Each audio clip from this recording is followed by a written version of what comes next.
ये साप्ताहिक बाइबल का उपदेश Plainfield Christian science church independent से है, जो प्लेनफील्ड, न्यू जर्सी, अमेरिका में है। अधिक जानकारी के लिए कृपया हमारी वेबसाइट पर जाएं www.plainfieldcs.com। आपके अध्ययन के लिए ये पाठ रविवार 9 फरवरी 2025 के लिए है। विषय आत्मा। स्वर्णपथ यूहन्ना। आत्मा तो जीवनदायक है, शरीर से कुछ लाभ नहीं। जो बातें मैंने तुमसे कही हैं वो आत्मा है और जीवन भी है। मसीह यीशु। उत्तरदायी ध्यान। भजन संहिता। हे यहोवा, मुझे अपनी विधियों का मार्ग दिखा दे, तब मैं उसे अंत तक पकड़े रहूंगा। मुझे समझा दे, तब मैं तेरी व्यवस्था को पकड़े रहूंगा और पूर्ण मन से उस पर चलूंगा। अपनी आज्ञाओं के पाथ में मुझको चला, क्योंकि मैं उसी से प्रसन्न हूं। मेरे मन को लोभ की ओर नहीं, अपनी चितावनियों ही की ओर फेर। मेरी आंखों को व्यर्थ वस्तुओं की ओर से फेर दे। तू अपने मार्ग में मुझे चला। देख, मैं अपने उपदेशों का अभिलाषी हूं, अपने धाम के कारण मुझको जिला। पाठ उपदेश बाइबल में से। भजन संहिता। हे यहोवा, मैं तेरा ही शरण आगत हूं। मेरे लिए सनातन काल की चट्टान का धाम बन, जिसमें मैं नित्य जा सकूं। तूने मेरे उद्धार की आज्ञा तो दी है, क्योंकि तू मेरी चट्टान और मेरा गढ़ ठहरा है। मैं नित्य तेरी स्तुति करता रहूंगा। मैं प्रभु यहोवा के पराक्रम के कामों का वर्णन करता हुआ आऊंगा। मैं केवल तेरे ही धाम की चर्चा किया करूंगा। यशाया। मेरे दास को देखो, जिसे मैं संभाले हूं, मेरे चुने हुए को, जिससे मेरा जी प्रसन्न है। मैंने उस पर अपना आत्मा रखा है। वो अन्य जातियों के लिए न्याय प्रगट करेगा। ना वो चिल्लाएगा और ना ऊंचे शब्द से बोलेगा, ना सड़क में अपनी वाणी सुनाएगा। कुचले हुए निरकट को वो ना तोड़ेगा और ना टिमटिमाती बत्ती को बुझाएगा। वो सच्चाई से न्याय झुकाएगा। वो ना थकेगा और ना हियाव छोड़ेगा, जब तक वो न्याय को पृथ्वी पर सिथर न करे। और द्वीपों के लोग उसकी व्यवस्था की बात चाहेंगे। ईश्वर जो आकाश का सर्जने और तानने वाला है, जो उपज सेहत पृथ्वी का फैलाने वाला, और उस पर के लोगों को सांस और उस पर के चलने वालों को आत्मा देने वाला यहोवा है, वो यूं कहता है, मुझ यहोवा ने तुझको धर्म से बुला लिया है। मैं तेरा हाथ थाम कर तेरी रक्षा करूंगा। मैं तुझे प्रजा के लिए वाचा और जातियों के लिए प्रकाश ठहराऊंगा। मत्ती। और जब वो कुफरनहूम में आया तो एक सूबेदार ने उसके पास आकर उससे विनती की और कहा, हे प्रभु, मेरा सेवक घर में झोले का मारा बहुत दुखी पड़ा है। उसने उससे कहा, मैं आकर उसे ठीक करूंगा। सूबेदार ने उसे उत्तर दिया कि हे प्रभु, मैं इस योग्य नहीं कि तू मेरी छत के तले आए, पर केवल मुख से कह दे तो मेरा सेवक ठीक हो जाएगा। क्योंकि मैं भी पराधीन मनुष्य हूं और सिपाही मेरे हाथ में हैं। और जब एक से कहता हूं कि जा तो वो जाता है, और दूसरे से कि आ तो वो आता है, और अपने दास से कहता हूं कि ये कर तो वो करता है। ये सुनकर यीशु ने अचंभा किया और जो उसके पीछे आ रहे थे उनसे कहा, मैं तुमसे सच कहता हूं कि मैंने इसराइल में भी ऐसा विश्वास नहीं पाया। और यीशु ने सूबेदार से कहा, जा, जैसा तेरा विश्वास है तेरे लिए वैसा ही हो। और उसका सेवक उसी घड़ी ठीक हो गया। यूहन्ना। सो वो सुखार नाम सामरिया के एक नगर तक आया, जो उस भूमि के पास है जिसे याकूब ने अपने पुत्र यूसुफ को दिया था, और याकूब का कुआं भी वहीं था। सो यीशु मार्ग का थका हुआ कुएं पर यूं ही बैठ गया, और ये बात 6 घंटे के लगभग हुई। इतने में एक सामरी स्त्री जल भरने को आई। यीशु ने उससे कहा, मुझे पानी पिला। उस सामरी स्त्री ने उससे कहा, तू यहूदी होकर मुझ सामरी स्त्री से पानी क्यों मांगता है? क्योंकि यहूदी सामरियों के साथ किसी प्रकार का व्यवहार नहीं रखते। यीशु ने उत्तर दिया, यदि तू परमेश्वर के वरदान को जानती और ये भी जानती कि वो कौन है जो मुझसे कहता है, मुझे पानी पिला, तो तू उससे मांगती और वो तुझे जीवन का जल देता। स्त्री ने उससे कहा, हे प्रभु, तेरे पास जल भरने को तो कुछ है नहीं और कुआं गहरा है, तो फिर वो जीवन का जल तेरे पास कहाँ से आया? यीशु ने उसको उत्तर दिया कि जो कोई ये जल पिएगा वो फिर प्यासा होगा, परंतु जो कोई उस जल में से पिएगा जो मैं उसे दूंगा, वो फिर कभी अनंत काल तक प्यासा ना होगा, वरन जो जल मैं उसे दूंगा वो उसमें एक सौता बन जाएगा जो अनंत जीवन के लिए उमड़ता रहेगा। स्त्री ने उससे कहा, वो जल मुझे दे कि मैं प्यासी ना हूं और ना जल भरने को इतनी दूर आऊं। यीशु ने उससे कहा, जा अपने पति को यहाँ बुला ला। स्त्री ने उत्तर दिया कि मैं बिना पति की हूँ। यीशु ने उससे कहा, तू ठीक कहती है कि मैं बिना पति की हूँ, क्योंकि तू 5 पति कर चुकी है और जिसके पास तू अब है वो भी तेरा पति नहीं। ये तूने सच कहा है। स्त्री ने उससे कहा, हे प्रभु, मुझे ज्ञात होता है कि तू भविष्यद्वक्ता है। हमारे बाप दादाओं ने इसी पहाड़ पर भजन किया और तुम कहते हो कि वो जगह जहाँ भजन करना चाहिए यरूशलेम में है।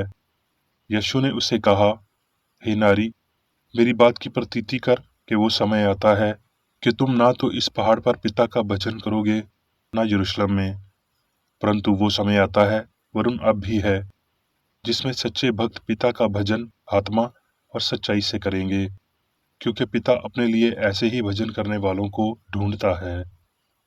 परमेश्वर आत्मा है और अवश्य है कि उसके भजन करने वाले आत्मा और सच्चाई से भजन करें। रोमियो। सो अब जो मसीह में है उन पर दंड की आज्ञा नहीं, क्योंकि वो शरीर के अनुसार नहीं वरन आत्मा के अनुसार चलते हैं। क्योंकि जीवन की आत्मा की व्यवस्था ने मसीह यीशु में मुझे पाप की और मृत्यु की व्यवस्था से स्वतंत्र कर दिया। क्योंकि जो काम व्यवस्था शरीर के कारण दुर्बल होकर ना कर सकी, उसको परमेश्वर ने किया, अर्थात अपने ही पुत्र को पापा में शरीर के समानता में और पाप का बलिदान होने के लिए भेजकर शरीर में पाप पर दंड की आज्ञा दी, इसलिए कि व्यवस्था की विधि हम में जो शरीर के अनुसार नहीं वरन आत्मा के अनुसार चलते हैं पूरी की जाए। क्योंकि शारीरिक व्यक्ति शरीर की बातों में मन लगाते हैं, परंतु आध्यात्मिक आत्मा की बातों में मन लगाते हैं। शरीर पर मन लगाना तो मृत्यु है, परंतु आत्मा पर मन लगाना जीवन और शांति है। परंतु जबकि परमेश्वर का आत्मा तुम में बसता है, तो तुम शारीरिक दशा में नहीं हो। आत्मा धाम के कारण जीवित है।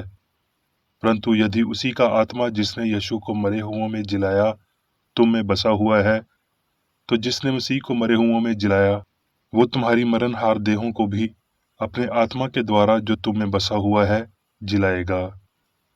इसलिए कि जितने लोग परमेश्वर की आत्मा के चलाए चलते हैं वही परमेश्वर के पुत्र हैं। थस्सलुनीकियों। आत्मा को ना बुझाओ।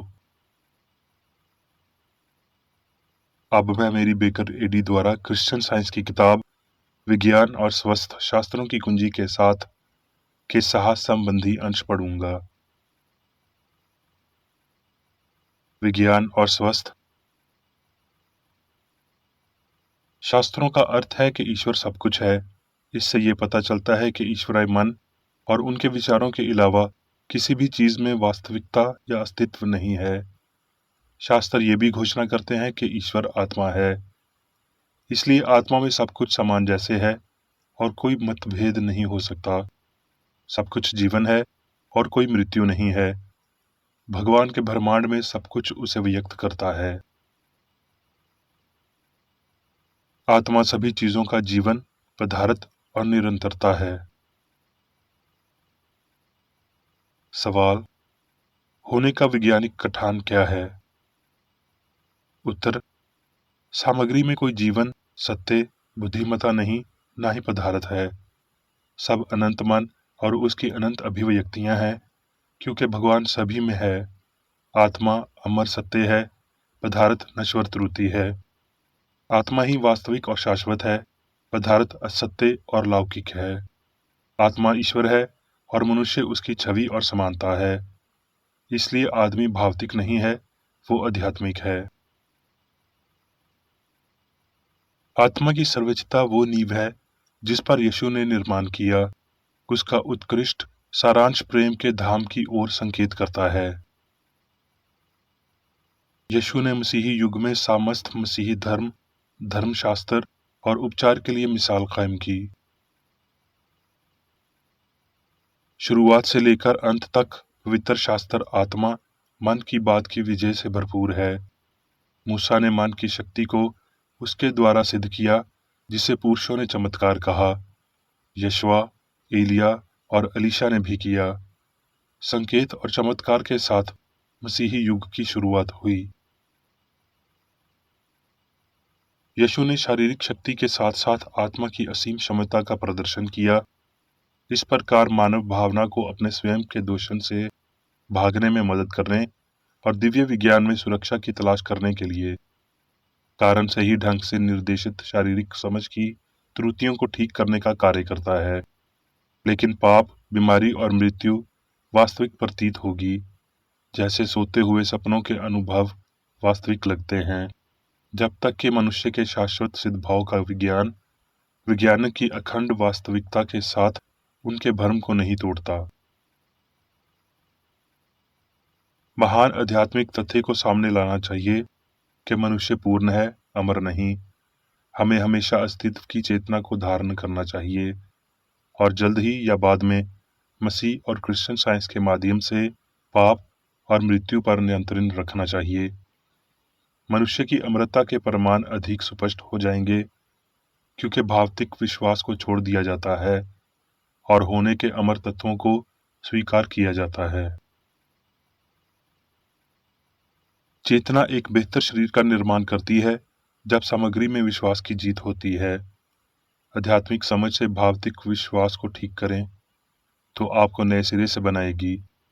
आप फिर से ईश्वर को नाराज करने के अलावा कभी नहीं डरेंगे और आप कभी भी ये विश्वास नहीं करेंगे कि हृदय या शरीर का कोई भी हिस्सा आपको नष्ट कर सकता है।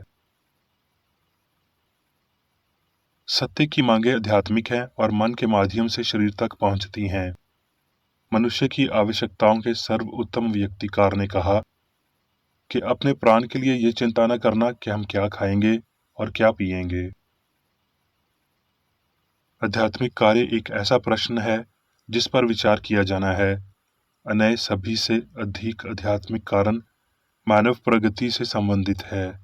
ऐसा प्रतीत होता है कि ये युग इस विषय पर विचार करने, आत्मा की सर्वोच्चता पर कुछ विचार करने तथा कम से कम सत्य के बस्तर के छोर को छूने के लिए तैयार है। मनुष्य का वर्णन विशुद्ध रूप से भौतिक या आध्यात्मिक दोनों के रूप में, लेकिन किसी भी मामले में उसके संगठन के आधार पर एक पेंडोरा बॉक्स है, जिसमें से सभी बीमारियां निकल गई हैं। विशेष रूप से निराशा है। सामग्री जो दिव्य शक्ति को अपने हाथों में लेती है और एक निर्माता होने का दावा करती है, एक कल्पना है जिसमें बुत अपारस्ती और वासना समझ द्वारा इतनी स्वीकृत हैं कि मानव जाति ने अपनी नियुक्त छूट को पकड़ लिया है। भौतिकता के आध्यात्मिक विपरीत के विवेक के माध्यम से, यहाँ के मसीह सत्य के माध्यम से, मनुष्य दिव्य विज्ञान की कुंजी के साथ स्वर्ग के द्वार को फिर से खोल देगा, जो मानव मान्यताओं ने बंद कर दिया है, और खुद को निष्कलंक, ईमानदार, शुद्ध और स्वतंत्र पाएगा। वो अपने जीवन या मौसम की संभावनाओं के लिए पंचांगों से परामर्श लेने की आवश्यकता महसूस न करके, ये जानने के लिए कि वो कितना आदमी है, मस्तिष्क विज्ञान का ध्यान करने की आवश्यकता को महसूस न करके। मनुष्य सहित ब्रह्मांड पर मन का नियंत्रण अब एक खुला प्रश्न नहीं है, बल्कि विज्ञान है। यीशु ने बीमारी और पाप को ठीक करने और मृत्यु की नींव को नष्ट करके दिव्य सिद्धांत और अमर मन की शक्ति का वर्णन किया। अपनी उत्पत्ति और प्रकृति को भूलकर मनुष्य स्वयं को पदार्थ और आत्मा का संयुक्त रूप मानता है। उसका मानना है कि आत्मा को पदार्थ के माध्यम से छान लिया जाता है, तंत्रिक पर ले जाया जाता है, पदार्थ के लिए संचालन द्वारा निष्कासन के लिए उजागर किया जाता है। भावतिक, संयुक्त, आध्यात्मिक, हाँ, अनंत मन की छवि गैर बुद्धि के अधीन है। शरीर और आत्मा के बीच कोई सहानुभूति नहीं है, जितनी के बलियाल और मसीह के बीच है। पदार्थ के तथाकथित नियम कुछ और नहीं बल्कि झूठी मान्यताएं हैं कि बुद्धि और जीवन वहां मौजूद हैं जहां मन नहीं है। ये झूठे विश्वास सभी पापों और बीमारियों का कारण है। विपरीत सत्य की बुद्धि और जीवन आध्यात्मिक हैं, कभी भौतिक नहीं। पाप, बीमारी और मृत्यु को नष्ट करते हैं। मनुष्य का आध्यात्मिक व्यक्ति तत्व कभी गलत नहीं होता। ये मनुष्य के निर्माता के समानता है। पदार्थ नश्वर को वास्तविक उत्पत्ति और होने के तत्वों से नहीं जोड़ सकता, जिसमें सभी को समाप्त होना चाहिए। ये आत्मा के विचारों को स्वीकार करने से ही है जो पदार्थ के दावों को खारिज करता है कि नश्वरता मृत्यु डर को दूर कर सकती है और उस आध्यात्मिक लिंक को खोज सकती है जो मनुष्य को देवी समानता में स्थापित करता है, जो अपने निर्माता से अविभाज्य है। एक ईश्वर के पास और आत्मा की शक्ति का लाभ उठाने के लिए आपको ईश्वर से प्रेम करना चाहिए। क्योंकि शरीर आत्मा के विरोध है, मांस और आत्मा काम में अधिक एकजुट नहीं हो सकते। सच्चाई बुराई से मेल खा सकती है। अड़ियल या आधे अधूरे पड़ पर बैठना या आत्मा और भौतिक सत्य और त्रुटि के साथ समान रूप से काम करने की उपेक्षा करना बुद्धिमानी नहीं है। एक तरीका है ईश्वर और उसका विचार, जो आध्यात्मिक होने की ओर ले जाता है। शरीर की वैज्ञानिक सरकार को मन के माध्यम से प्राप्त किया जाना चाहिए। शरीर पर किसी अन्य तरीके से नियंत्रण हासिल करना असंभव है। इस बुनियादी बिंदु पर डरपोक रूढ़िवाद बिल्कुल बेवजह है, क्योंकि सत्य पर कट्टर अपांति निर्भरता के माध्यम से वैज्ञानिक उपचार शक्ति का एहसास किया जा सकता है। मन शारीरिक इंद्रियों का स्वामी है और बीमारी, पाप और मृत्यु को जीत सकता है। इस ईश्वर पदार्थ अधिकार का प्रयोग करें, अपने शरीर पर अधिकार करें और उसकी भावनाओं और कार्य को नियंत्रित करें। आत्मा के समर्थन में विरोधी का विरोध करना अच्छा है। ईश्वर ने मनुष्य को इसके लिए सक्षम बनाया है और कुछ भी मनुष्य में दिव्य रूप से दी गई क्षमता और शक्ति को नष्ट नहीं कर सकता है। अब मैं मेरी बेकर एडी द्वारा चर्च मैनुअल में दिए गए 3 दैनिक कर्तव्यों को पढ़ूंगा। दैनिक प्रार्थना।